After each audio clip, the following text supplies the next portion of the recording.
We'll go there. And welcome, ladies and gentlemen, to NFL Pregame Kickoff Sunday Super Wildcard Edition, Sunday edition, as though there was no Saturday edition. But by all means, let's introduce everyone that's here right now. We'll have others joining us in a few minutes. Right now, we have the hockey people, Dom and Jake from Between the Benches. Gentlemen, welcome. What's up? Good morning. And I am Will.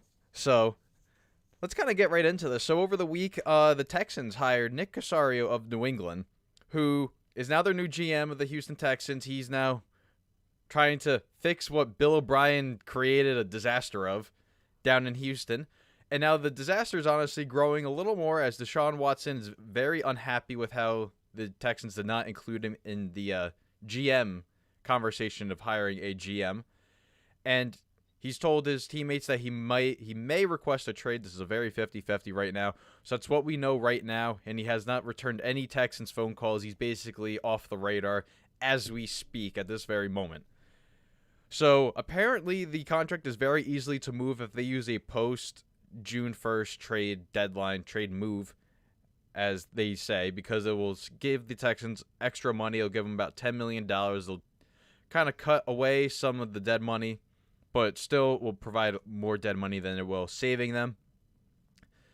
Honestly, the question is, will he be moved? And if he gets moved, what will his trade value? Because we've seen 3 major trades within the last 2 years where 2 first-rounders were involved with a franchise left tackle and Laramie Tunsil, who was traded to Houston for 2 first-round picks. And then we saw Jalen Ramsey get moved not too long ago, in the 2019 season, for 2 first-round picks. And right before this season, we saw Jamal Adams get moved for 2 first-round picks. If Deshaun Watson gets moved, what do you think the trade value will be for a very young quarterback, top 5 in his respected category for the 25 and under club? So I actually genuinely have such an opinion on this, and I know Jake does too, and our opinions are a little bit similar. Whereas I don't think a player really should be given that kind of responsibility, I guess, where they have a say in who gets hired in management. But the thing is, Deshaun Watson's coming from because that team promised him that. That's on them. You don't promise a player to make a management decision. I mean, me and Jake have talked about this extensively in the NHL. It's happened multiple times in Buffalo with Jack Eichel. In Chicago, all these players are crying because management traded like people that are close to them. Locker room favorites. Yeah. So it's kind of toxic, to be honest, in the locker room. But I think the Texans screwed this up by promising Deshaun Watson a certain thing. They went and did this on their own without Deshaun Watson's say. And I think that's on them, not on Deshaun Watson. And if Deshaun Watson feels that way, he feels that way. I don't know. I don't know what to tell you about it. I think they screwed it up, not so much Deshaun Watson. I mean, also, if they promised it, then they probably should have included him. I don't think the player deserves that right to begin with. You're an employee. Deal with it. But even if they did promise you that, like, to just say all of a sudden because you weren't included, you want out and not give it a chance to work in the first place. Yeah. Like, just see what happens for a year. Like, what's the worst that'll happen? That's not a bad idea either. Yeah, well, the problem is it's going to take more than a year to rebuild this. Will, sorry for the late join, buddy. That's all right. This is not going to be a year process. That's the problem. This is going to be This is probably like a 3 or 4 year build. That's the problem with this. It's a 4-year build in Houston. They have no draft picks at all. Nothing. This is not This is not like a 2-year build. They have no money. They're strapped with cap. If I'm Watson, I'm getting the heck out too. They destroyed this franchise. They let Bill O'Brien just say, I'm going to blow this, I'm going to blow that, I'm going to do this. No. That is mistakes all around. No. If I'm Deshaun Watson, look at the NBA. Look at NFL. Look at Antonio Brown. Players have the power. I'm sorry. Teams do not anymore. And if I'm Deshaun Watson, I'm not wasting my prime years. This is his best years of his career, and he could only get better if he was in a great situation. Imagine seeing him in a really good place. Imagine seeing him like a Chicago with a competent defense And if they somehow if they were able to get Deshaun Watson in Chicago, you're telling me A-Rob's like, yeah, I'm good with this. I'm going to team up with Deshaun, and he's back to having a legit receiver with Mooney, Anthony Miller, like Jimmy Graham if they keep him, Cole Kmet. They have weapons there, and then David Montgomery, Tariq Cohen when he comes back. He's got weapons there and a fantastic defense. Why would he want to stay in Houston with nothing? Their defense blows. His offense stinks. His offensive line still blows, even though they decided to waste the 3rd overall pick, might I add, on Laramie Tunsil. It's a disgrace in Houston. I'd want to get out too. He's screwed there. He's been hit so many times, and the guy continues to play through injuries there. He's going to get hit one of these times, like we said with Joe Burrow. It was a matter of time until Joe Burrow got hurt this season, and he did. It's going to be like that in Houston. It's going to be a matter of time until Deshaun gets really, really hurt. He can't protect himself there. The management hates him. If I'm him, I want out too. Go to a better organization. Not saying the Jets are better, but Jets certainly seem to have the right guy in charge right now in Joe Douglas. So I'm out. If I'm Deshaun, I want out. And if I'm Houston, sucks to say it because he is young. And I get it why it's like, I'm not giving him away because he is a young franchise quarterback. He's a top 10 guy. You make the case sometimes he's top 5 the way he plays. But my God, he is very, very good. And at this rate, you have no draft capital. I'm taking a haul in picks. It sucks to say it, but they screw themselves draft-wise. They're not getting any better, and it's not going to be anytime soon. You got JJ's contract, which is an awful contract. Good luck with that. You got other players on there that just – you really are strapped in money. You have no draft capital. You got to ship them away. It sucks to say it because it's a franchise guy. You have to do it. It's not close. See, he has to make a decision because once he makes the decision, I think there's no going back. If you make the decision to want to test the market or whatever, there's no going back. I feel like you sour the relationship and that's it. Or you commit to staying. But I'm not committing to staying there, and it's not screwing his thing there. They screwed him. They screwed him. Fine, you want to trade DeAndre Hopkins? Because I still did like the receiving core with Brandon Cooks and Will Fuller, Kiki Cutie. I like the receiving core. So fine, is it not DeAndre Hopkins there? Fine, sure, whatever. But you didn't get a first-round pick, and you took David Johnson. Why? What are you doing that for? David Johnson has a lot of money owed to him. What are you bailed out Arizona. You dead serious bailed out Arizona. Arizona's like, yeah, we'll do it for a second, David Johnson. Thank you. What are you doing? Stephon Diggs was worth a first-round pick. DeAndre Hopkins is better than him. He's better than him. I get Diggs had a fantastic season. Hopkins is better than him. He's a top 2, top 3 receiver. Diggs is getting in the conversation this year of top 5, clearly top 10 guy easily. But he's not Devontae Adams or DeAndre Hopkins. Again, Diggs is very, very good at football. I'm not saying that whatsoever. I saw him touch my team. He's very, very good. But my God, can we what are we doing? You're sitting there, yeah. That's pretty fair. Let's send this trade. Yeah, let's do that. No, what are you doing? I'm doing David Johnson in the first, maybe. I'm not doing a second. That does nothing.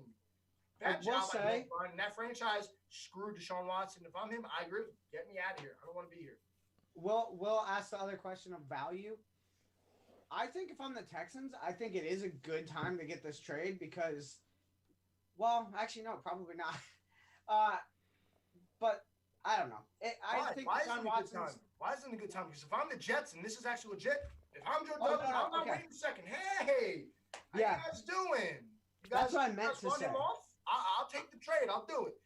I'm not even waiting a second. If that's official that they're going to trade him or they're going to take calls, I'm Joe Douglas. As soon as I see that tweet or whatever, yo, what is up, Houston? Chicago Joe Douglas looking here to make a deal. He's got 4 first-round draft picks the next 2 years. Easily could give up 2 of those for Deshaun Watson. Yeah, that's what I meant to say. I think this is a good time for other teams to trade for Deshaun Watson. That's what I was meaning to say. Because I think Deshaun Watson, after this past year, I think his value went down a little bit from what it could have been a year ago. Just because of what the Texans took away from him this season, I think if I'm another team, I think this is a solid opportunity. If I'm a team like the Patriots who clearly need a quarterback, who don't have a top pick to take Trevor Lawrence or Justin Fields. I think one of those teams out there like Chicago, a team that's outside the top 10 in picks, I think this is a golden opportunity for them to trade for Deshaun Watson. I think it's a gold mine for the Jets. I really do. If this is legit, the Jets have picks to work with. They literally have picks to work with here. They have 4 first-round draft picks in the next 2 years. I'm easily giving them. Oh my God! If I can hold on to it somehow, I'm holding on to that 2 pick. If I can find a way to keep that 2 pick in this deal, I'm keeping that pick, and I'm giving them 2 first-round draft picks. So that 2 pick, all right. If you're gonna draft a quarterback with that 2 pick, I would almost think give up that 2 pick, because why gamble on a quarterback with that 2 pick when you can take an established quarterback in Deshaun Watson? So if you have to get it up, I don't think it's the end of the world. Again, I hear you, but the thing is, they have picks to work with where they can find a way to finagle here, and they have Sam Darnold. So if they do get a Deshaun Watson, yeah, it's not close. Dink, see you later. I'm getting another second-round pick for you, and honestly, you can work a deal with Houston to get Sam Darnold there. So again, that defeats the whole purpose. You're trading away Deshaun Watson to bring in Sam Darnold, but if you can get picks in Sam Darnold, I'm doing it. Literally, the way I'm sitting here, we're talking about this right now. The Jets seem like the perfect answer here. It really does. The picks they have, it really sounds like a perfect situation for the Jets. If this is legit and they end up trading or taking offers, the Jets literally are the team that come to mind. Like, the Jets are going to get them. So I don't want to get Jet fans, pumped up, but it literally lines up that way. When you look at the teams that have draft capital, the Jets have the most draft capital. And the way I'm looking at it, because the Jags aren't going to do it. They're going to get Trevor Lawrence. So they're not going to do it because it's one of those things, Trevor Lawrence, and then it's like you're taking a shot at a guy that's, 2A, 2B, 2C with Zach Wilson, Justin Fields, and, oh my gosh, was it Trey Lance out of North Dakota State? Yes. So good luck. You're not getting the cream of the crop. You're taking the second guy. If I'm the Jets, like I said, man, it seems perfect, and I'm not trying to get anyone's hopes up because, again, this might not even happen because if I'm Houston, I'm not doing it. But you got to take a real self-check in the mirror here because you're not getting better anytime soon. Your defense is absolutely atrocious. It's not even like you can say, cool, I got J.J. Watt in his prime. No, J.J. Watt's past his prime. You don't have an anchor on the defense anymore. You're in big trouble, and the offense is bad still. Even with Watson, they're not that good. So they need a real check in the mirror, and this might be the opportunity. It sucks to say it because he's a young guy in his prime. Not even really into his prime yet, Deshaun Watson. You got to do it. If I'm Houston, you have to do it because you decided to blow it on DeAndre Hopkins not getting any first-round picks. You have to do it. And some other things to mention with the Texans. They do not want Eric Bieniemy, and Eric Bieniemy does not want Houston. Apparently, Bieniemy is the Jets guy, and he will be the next Jets head coach per source. I can't tell you the source because I forgot who the source was on this, but it wasn't anyone from the NFL Network or ESPN that's reported it, but it's a guy that's very close to Bieniemy who has said that he will be the next Jets head coach, but I'll take that with a huge grain of salt. But let's move on to another quarterback that was taken way before Deshaun Watson. And also, one thing to Dom, Zest is in my chat right now, and he says hello. Oh, my God. So Mitch, the number 2 overall in the 2017 NFL Draft, is unlikely to be re-signed and or tagged by the Chicago Bears unless he can make a very deep playoff run, and that playoff run is going to be very difficult as a 7th seed that's to go against the number 2 seed, New Orleans Saints, and then would have to go to the frozen tundra of Green Bay in order to even make that really deep run. The Bears are basically being carried by a defense at this very point and David Montgomery. So we'll see what happens with the Bears moving forward. One more talking point as well. The NFL Combine is questionable to happen. A ruling will be coming down this week as the Colts have held upwards of 10,000 fans inside Lucas Oil Stadium. The only thing I have to say on this is the NFL can execute a whole season, 256 games, very minimal moving around schedules, but they cannot have a place where college people can show off what they have on a national platform like the NFL Network and ESPN.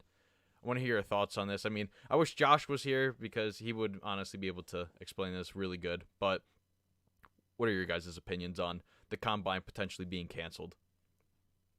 I mean, for the top guys, it doesn't really matter. It's just another chance to, get some eyeballs. But for the middle of the road guys who could possibly move up a round or two, that's something that's really important to them.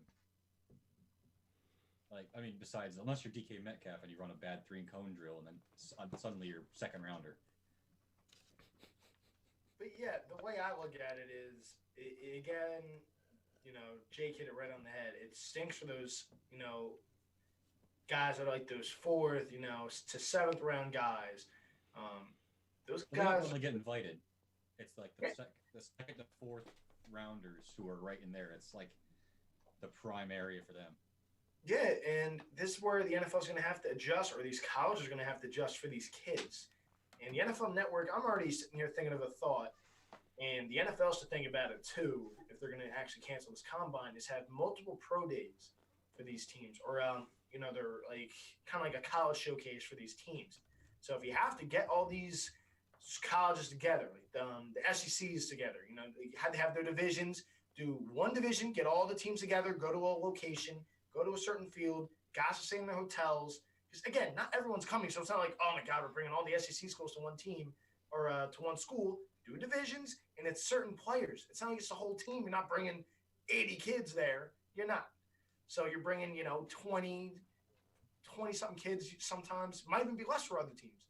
So, I don't know, do it that way. Do, like, college pro days kind of thing. Figure Tua didn't have an opportunity, and Tua went out here with Dilfer and made a freaking video and sent it out, and it was like, all right, Tua looks decent. We're good. We're good to go on it. So there's other ways to do it with technology nowadays. It'd be a shame if they did cancel, like you said, Jake. I mean, geez, this is, where a lot of these kids, they got messed up last year. It screwed them last year. So, and you know how many times we see stories of undrafted guys on teams like, oh, look at this guy, this, Adam Thielen. Like, you always have one of these great players that is undrafted. And the fact that this might be 2 years in a row of possibly not having that because you don't have tape on these guys from pro days and combines, the NFL's got to make adjustments. And if not, it's gonna miss out on some players. It's gonna hurt a lot of people. Here's how I see this. The NBA and the NHL did a phenomenal job creating a bubble for 3 whole months. I think the NFL could easily make a short-term 1-week bubble where these guys, everyone that's going to be there comes in, does their tests for 3 straight days. Everyone that has tested positive for 3 straight days, they're just in a bubble for what? Another 4 days and it's done. It's not that big of a deal. There's a production value to it that you can still make money off of. And I think it's an easy yes. I don't know why you cancel it when you could do this simple 1-week bubble and be done with it. I think it's worth it for the kids. I think it's worth it for the teams, the coaches. Problem is, like a whole part with the combine is, NHL or NFL GMs get there and like they work out deals there. Like they sit around, they go to dinner, they negotiate. Like a lot of the big trades you find like later in the summer are done, or at least a framework has been started at the combine. So also problem that where you put in this bubble. You quarantine your hotel, then you shuttle together to the stadium. Yeah, like the NCAA March Madness. They already agreed to the bubble in Indianapolis for all of March Madness. That's already been negotiated. You got 4 weeks there for all the players. Yeah, like the NHL did a great job with this. Like they all were together. Each team had a floor on the hotel. You got tested right as you walked into the arena. Quick tests. Tested as you got home to the hotels, and you were basically just locked in there. You realize the NFL is going to lose a lot of money doing that. They're not. That's why I said there's the production value, but I don't know. They're going to lose a lot of money doing it that way. You know how this world works. Money comes first, man. Money talks. If the NHL can pull it, the cash-strapped NHL can pull it off, I think the NFL is all right. Well, that's what I mean. The NFL's going down in cap, so why in God's name would they do that? Why would they be like, yeah, we're going to give this money to guys that I'm not drafting all these kids. So what does this help me? If I'm interested in guys, they already have tape from watching them in college. They can go, like I just said, go to their college and have a private workout with the guy. So that's where, again, I like the idea. I'm not trying to be mean. I'm just poking a hole in it where they're already going down in cap this year for the NFL. TV revenue. You can at least sell the TV revenue on it. Oh, my God. I don't watch the combine. And I'm big into football. And I barely watch the combine. I don't watch it, but people do. It draws eyes. The other thing is, they could have an owner vote, and owners can put up money. I don't know if they will, but If it's worth it to them, I don't know. Hey, again, not trying to be mean, just conversation, trying to bring up multiple. Oh yeah, I know. So, I would love to see it work. so do I. Like I said, I want to see it work too because a lot of these kids are getting screwed over. So I don't want to sit here and be like, nah, they're not going to do it. Sorry, just rethink of something else. I'm just saying, just have a conversation here because, trust me, I want it to happen too. I love seeing the undrafted stories. So, I don't know how the NFL is going to do it. So let's go over the Saturday games because they're all close games, very highly contested all throughout. So let's break these down game by game. So we have the Buffalo and Colts game where that game basically came down to the final seconds, a Hail Mary. Bills learned how to, swat down the ball instead of trying to contest the ball with a Hail Mary. They've learned their lesson from November to now. But my question here is, Phillip Rivers did not play a bad game whatsoever. I know he's 0-4 in the cold. This is his first wildcard loss in his career. Is this the last we see of Phillip Rivers? Honestly, I think so. Well, before you go into this, I know he said he will love to go back to Indianapolis, but if he doesn't, he'll coach football, down in Alabama where his family lives. So he said like a week ago, I think, that this could be his last game. Well, I know he said if he didn't make the playoffs, he was retiring, but they did. I mean, I don't know. I think he's played his last game. I'm trying to think, where is he going to play? You got to think of teams. It could be Chicago. It could be a one-year thing in Chicago like he just did in Indy. But as we just said, he doesn't really, he's played decent in cold games. It's kind of chilly in Pittsburgh the other week, a few weeks ago. In that first half, he looked great. And then he got pressured in the second half, didn't look good. So it's one of those things. If Chicago wants to take a shot on him and take him a year and see what they do in the draft this year, if they do draft the guy, or if they go out and draft someone next year, it's oh my God. Because when you look at teams, just picture teams in your head. Where do you think Phillip Rivers pops in your head? Where do you say, like, all right, I can see him going there? There's no team. Unless you're a young team, but, like, you got the Jets have Joe Flacco there already. You think of those teams that are drafting young guys. Sure, you can go to Jacksonville – and, sure, Trevor's probably starting from day one, but if you do want to give Trevor, 3 weeks to watch a guy that's played in the league for this long, watch him for a few weeks. That's kind of my only thought here. He's not going to a Detroit. They're not going to Carolina. He's got Teddy there on a contract, and he might draft somebody. So it's or pick up a Haskins. It's one of those things, and there's a bunch of quarterbacks on the market this year that are younger. Jimmy G might touch the market this year. He might be out of San Fran.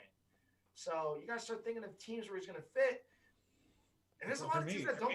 There's teams that don't come to mind. Like I said, there's not teams like I can see him going there. Chicago's probably the only team that comes to my mind. Chicago and Indy are the only ones for me. Yeah, and if Indy does go out and get a Wentz, if Philly does actually trade Carson Wentz, I think the lock is Indy for Wentz. Frank Wright, it's one of those teams like lock there. Like Denver possibly. Drew Lock might be out of town. So for me, there's like two. No. New England's tired of that 1 year experiment. They're not doing that crap. They're getting. I was thinking that. That's again. Sure, he can go there and teach a kid. If they do take a Trey Lance that is really raw. I don't know. There's like maybe 4 teams tops that come to my mind. Like Colts, sure, Chicago, New England, San Fran if they draft their quarterback, if they do cut ties with Jimmy G. Like it's you really. But I feel like, is any of this really worth it to Phil? No, it's not. Phil wants to go and win. He's not going to go there and be, Phil, teach this guy the ropes, all right? Go be Fitzpatrick for me. Go teach Tua how to be a pro guy, and when your time's up, even if you're playing decently. Yet you're not playing, so. I don't think that's it. So Phil would rather go start teaching his kids how to play football so he can head coach in the NFL with his whole roster there. So. And I watched part of the press conference from yesterday, and it was very emotional, and it was very much like Phil knows it was the end. It makes me sad. Makes me sad a lot. But really, to go over that game and all, there was 2 drives in the second half where the Colts really controlled the ball. They had 2 drives where it took up 12 minutes. They had 23 plays, multiple first downs, but they could not drive any points home. And do you think that's really on the shoulders of Phil, or do you think that's a Frank Wright thing? Going for it on 3rd and goal? Nah. Yeah, 3rd and goal down on the Bills 1, doing a pitch to the outside to Jonathan Taylor, losing 3 yards, basically screwing yourself out of a touchdown that could have really turned the game a different way for the Colts and them. There was one call that really stuck out in my mind. They had a wildcat with both the running backs in, with Naeem Hines taking a snap and then running straight up the middle, and having Jonathan Taylor go out in the speed route. I'm like, well, why not switch the two if you're going to run that call? You know, like have Jonathan Taylor run straight into the line and bowl somebody over instead of Naeem Hines. Like, you got the roles reversed. I mean, a lot of it was they had untimely, bad time sacks or negative plays just right when at the worst times. The Bills just made good plays when it mattered. That's what happens when you're a good team. And honestly, one more take too. Are you concerned that the Bills, they went toe to toe with the Colts basically up until the clock struck 0? I mean, this is the first game the Bills had fans all year, so I just wanted to say, because I saw something where it's like, are you concerned for the Bills going into deeper into the playoffs? And I said no. Look, first game with fans, they get the fan jitters out of the way, and they're going to be fine because Bill Mafia returned for the first time since what? Literally December 2019 when they last had fans in there. I think they got that really good defense. They got the fan jitters out of the way. I think the team's going to play a lot better because they get to host another home playoff game next week, and you don't know what's going to happen after that if they can win and you see the Chiefs lose or something like that. Yeah, you don't know. I'm not really too worried about Buffalo. Buffalo's a good team. There's 3 teams, oh my God. Couldn't even make a case for the Titans and the Ravens. Like, you really can. The AFC's loaded. There's not a bad team in the playoffs for the AFC where you can make that case for the NFC. There's not a case for that in the AFC. Every team deserves to be here, and they're all very good in different ways. So, sure, Bills faced a different matchup with the Colts, team they haven't they didn't play the Colts this year, did they? They didn't play. They did not, no. Team they haven't seen, so threw some different wrinkles at them. Josh Allen made plays when he had to. So, and he's only going to get better with more games he plays. So, I'm not really too worried. And, again, it's the AFC. It's loaded. No game is going to be easy, not even for Kansas City. So, no games are going to be easy for anyone in the playoffs. There's not one team that's like, I'm the Super Bowl. I'm going to line myself there. No, it's not for anyone. So it's just how the AFC is. Every team's good. So you're going to see probably a tough game next week for the Bills also. So it's just how this is lining up. Let's head over into Seattle where we saw, the 3rd divisional matchup between the Rams and the Seahawks where Jared Goff was active, but we weren't sure if he was going to play today. Wolford ran a play basically, got knocked out basically, sent to a local hospital to where he was getting x-rays and all that. We saw Jared Goff return, but it wasn't the Jared Goff game. It was Cam Akers all day, every day. The second most amount of rushing yards for a rookie in his playoff debut since the 1960 AFL Championship by some guy named Billy, and I cannot remember the last name of it, for the Baltimore Colts. Let's kind of start off there. But really, the Seahawks, they did not come to play yesterday. The Rams own the Seahawks, and we know that night and day. But with the Rams right now, Aaron Donald, Cooper Kupp dealing with injuries. Donald a rib injury, and Cooper Kupp's dealing with a knee injury. I believe it's the same knee that he tore his ACL in that Super Bowl run 2 years ago. And what are you guys' takes on this entire game? I like what the Rams did and whatnot, right? And I'm not going to take anything away from the Rams, but I think this is 100% on Seattle.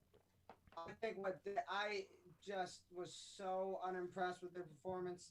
I think this is a game they should win, and they hardly showed up. I think it's more on them than it is the Rams.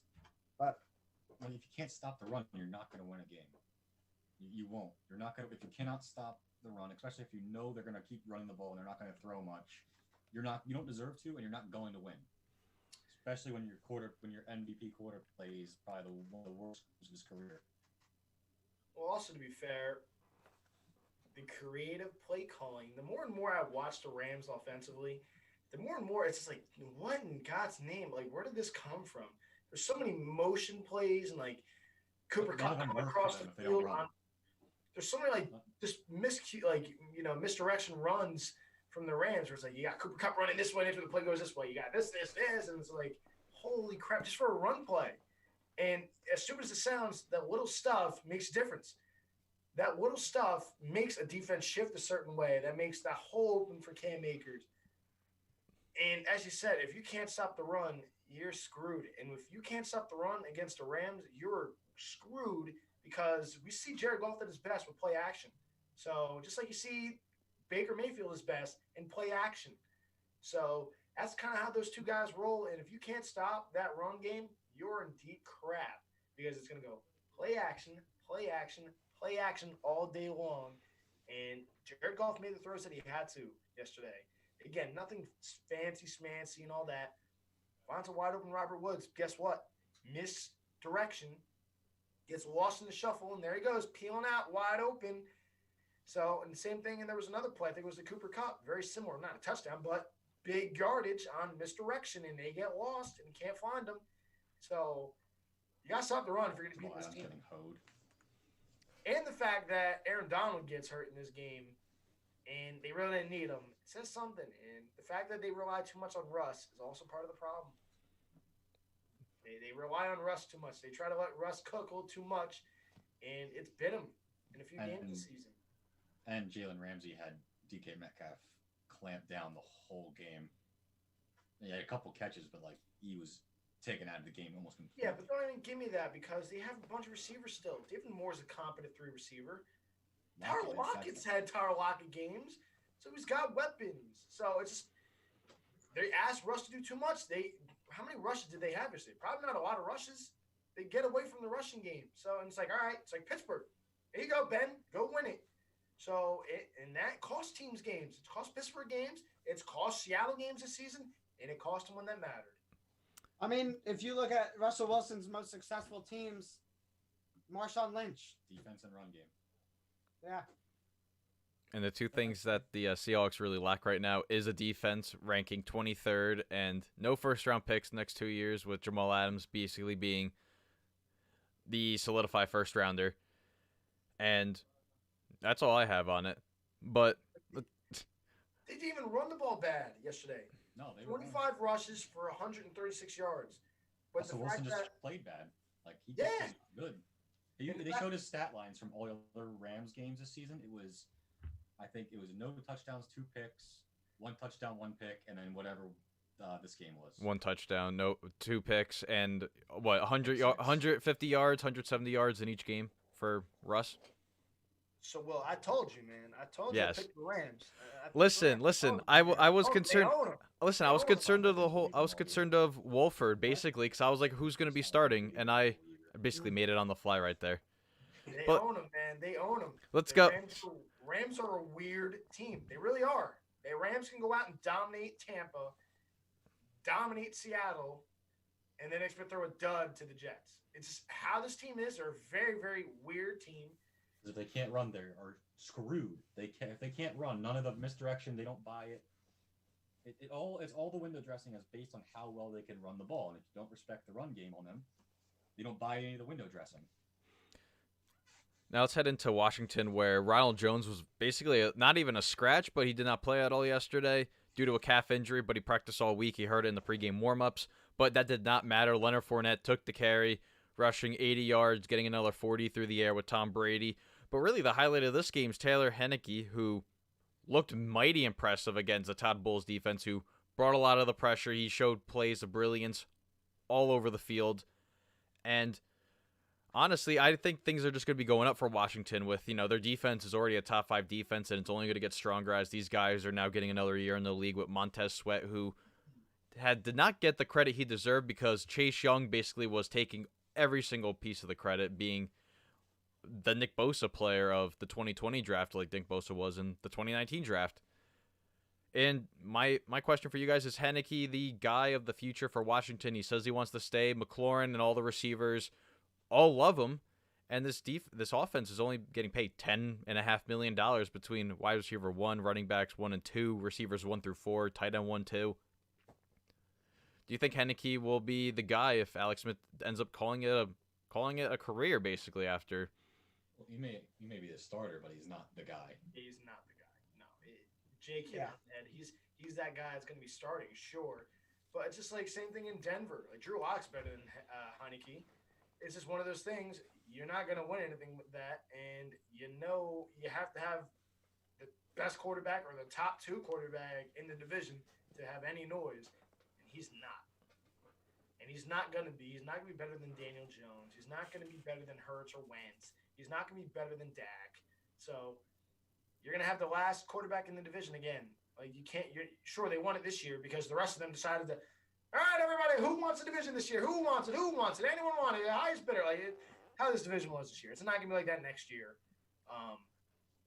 So, no. Is he a guy that you can, again, if they do draft someone, sure, he can be the guy to start until that guy plays. But, no, he's going to be a backup, and that's not a bad thing. We've seen guys make a ton of money being a backup. So, and he showed a lot of poise yesterday, like you said, and he looked great, tough. And it's not like he played a soft front in Tampa. He played a legit front. So hats off to him. He played a great game. That game was closer than it should have been. So Yeah, I think he stays their backup. He's been practicing under Ron Rivera for what, years, right? So I think Ron likes him. Obviously, that's why he was here for this game. He obviously likes Ron and knows Ron. And I think he stays in the system. I think it's a clear choice for both parties that he stays there. He played a great game, like you said. So keep him, but he's not the guy, but keep him. Let's head into the prediction portion of this. I'm not even going to do a bold prediction or an upset because there's only 3 games we're basically judging right now. So let's kind of head off into the first game. Baltimore at Tennessee. Who do you guys have going into this game? I'm going to continue to have Tennessee. I've been picking Tennessee all year. Their offense is just so tough. I mean, A.J. Brown, Derrick Henry, dudes that just bully defenses. And I'm just a lot more confident in Tennessee than I am Baltimore. Exactly. That what like the last line Dom just said. You know what you're going to get with Tennessee. There's so many on and off games, kind of like the Rams with Baltimore, where they'll go out and have a great game and lay an egg. Tennessee, they can run. They have a good defense. Tannehill can make the throws when he's counted on, and that's pretty much the keys to success for any good team. For me, this is a tough one. I did this. I just made a bet just now, and I did have the Titans winning. But the more and more I think about it, the Titans secondary is bad. Their secondary is awful. You really can take your shots on that secondary. And to be fair, Lamar's looked pretty decent throwing the ball the past 4 weeks. So, I'm going to go different from these guys, even though I just made that bet. I'm going to take the Ravens because of that secondary in Tennessee. It's weak. It is not good. So if Lamar, the thing is, don't let them score first, as in the Titans, because you know what's going to happen next. Going to keep feeding Henry, and that's going to be a problem for Baltimore. So I'm going to take the Ravens and thinking Lamar's going to be able to throw the ball on them. But if they ask Lamar to do too much, it's going to cost them the game. And it's going to be very easy to pick the Titans over the Ravens just for the fact that Lamar has struggled in the playoffs. The Ravens are favored betting-wise.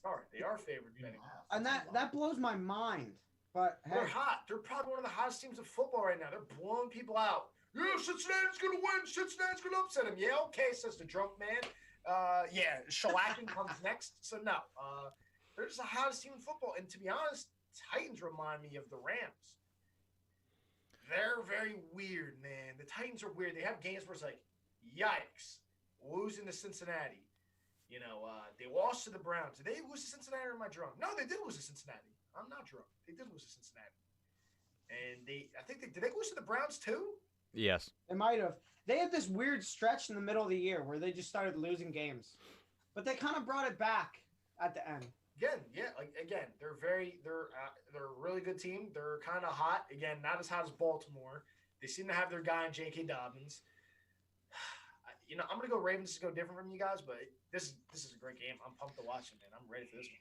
I'm going to make mine short and sweet. I'm going to take the Titans because Lamar Jackson in the playoffs is easily not even remotely close to the Lamar Jackson in the regular season. I'll compare him to Peyton Manning. Early in Peyton Manning's career, he was a great regular season quarterback. Once the playoffs hit, nothing. Dud. Lamar Jackson hasn't proven me anything in the playoffs, and he proved it last year against Baltimore, basically putting up 0 of everything. Because once Lamar gets behind, you can't stop him. So Titans it is all day, every day. The way I'm looking at this, to be honest, for the better game, I kind of want the Titans to win. You know, if it all ends up as it should with the Steelers beating Cleveland, and again, the Ravens are favored, as you said, Dom.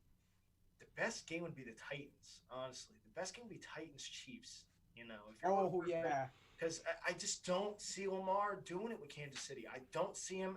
I don't know if the pressure's there with the top two guys, Lamar and Mahomes. I don't know if that pressure gets to him because every time he's played Mahomes is like just throwing dots over the field, and Lamar's like, oh, crap, I got him. And it's just not good for Lamar. So, you know, best game, I'm rooting for the Titans, but, you know, it's just, can Lamar beat Mahomes? Can he do it? Like, I feel you, Jake. I don't see it. I just don't sit here and say confidence like they can do it. I just have no confidence. Like I see more out of Tannehill. They should have won the game last year against Kansas City, to be honest. So if Tennessee can just tackle and not let Mahomes just scramble on the sideline and not touch him, you know. So I'm gonna go Ravens. Just go different from the three of you, but this could easily match next week. Titans. Chiefs. Real quick, they played already this year once. The Titans won 30-24. Overtime. That was in overtime? It was in overtime. Derrick Henry touched him, I think, at the end to win it, I think. Derrick Henry had a phenomenal game, 133 yards, a touchdown. Ryan Tannehill had a great game. Corey Davis is the one that went off. The most important for Henry, it was 4.8 a rush. Just keeps churning out yards and just can't get a 2-yard rush on him. And the thing is, I think the Ravens have the best rush defense? Nah, I saw that this morning that they had the best. Bucks. I don't know where I saw it, but I didn't think it was true. Thanks. That's the Bucks. The Bucks have the best rush defense. Yeah. So that's what makes me come to mind because their secondary is really, really scary in Baltimore. That's their bread and butter. Jimmy Smith, Peters, Marlon Humphreys. That's their bread and butter. So you can take their shots in the run game. Again, they're very good. And Yakwe, Calais Campbell. I think they have Brandon Williams. Their defense is very good. But if you're going to get the bread and butter, it's that rush game. So, as you said, Jake, you saw the numbers when they played last time, and Baltimore's got to know it's coming. So, you can't stop Henry. You're not winning that game. Let's head over into the Nickelodeon game of the week. The Chicago Bears at the New Orleans Saints. Slime everywhere. SpongeBob running all over the field. Is this going to be a clean sweep, or does someone have anything under their sleeve that Well, if Kamara different? Playing, this is easy. Kamara is playing. Okay, that's easy. Yeah, I mean, like, an intelligent human picks the Saints. We'd love to see Chicago win, some of us, I'm sure. But, like, come on. I did take Chicago on the spread, though. I did do the stupid thing. A huge spread. Yeah, that's what's making me. I mean, they did get throttled the last time they did play. Didn't the Saints mollywop them the last time they played? It was a 3-point overtime victory by the Saints. Well, then I'm drunk. What am I thinking of? You're talking with me too much, Colton. That's why. I think you're thinking about when the They got Raiders. mollywopped by Green. Was it Green Bay? Green Bay mollywopped them. That's what I'm thinking of. Oh, Green Bay waxed them. I know what you were trying to say, too. So, you know, I did take Chicago in the spread. Again, if you're drunk, you're taking Chicago to win here, but I'm clearly riding with the Saints. And I, for one, will pick the Saints as well. And Josh asked if the Saints go far, will Drew Brees make another stay another year? No, he signed with he signed with NBC. He's gonna replace Chris Collinsworth, and that's basically the storybook career of Drew Brees. He's already said he's retiring at the end of the year, whenever that comes. And also the night game, the Cleveland Browns at the Pittsburgh Steelers. Pittsburgh's getting back some well-needed people off the COVID reserve list. I already know who Colton's taken, but I want to hear everyone else's opinion on this. Honestly, if the Browns were healthy, well, whatever. If they didn't have the COVID stuff going on and all the head coaches were playing or whatever, this is close to me, and honestly, I might take Cleveland, but I think you got to take Pittsburgh after what we see with all the COVID stuff with the Browns. Yeah, I feel kind of the same. I mean, makes me a lot more confident. I don't know who's playing and who's not. Like, that's kind of the big issue. If the Browns are healthy, I'm taking the Browns. If it's straight up health versus health, I'm taking the Browns. You guys are silly out here. See, you're on that Will stuff from last week with Cincinnati. Yikes. You No, guys are I'm all on the, drunk I'm on the out- Mike Tomlin stuff and not throwing up good games.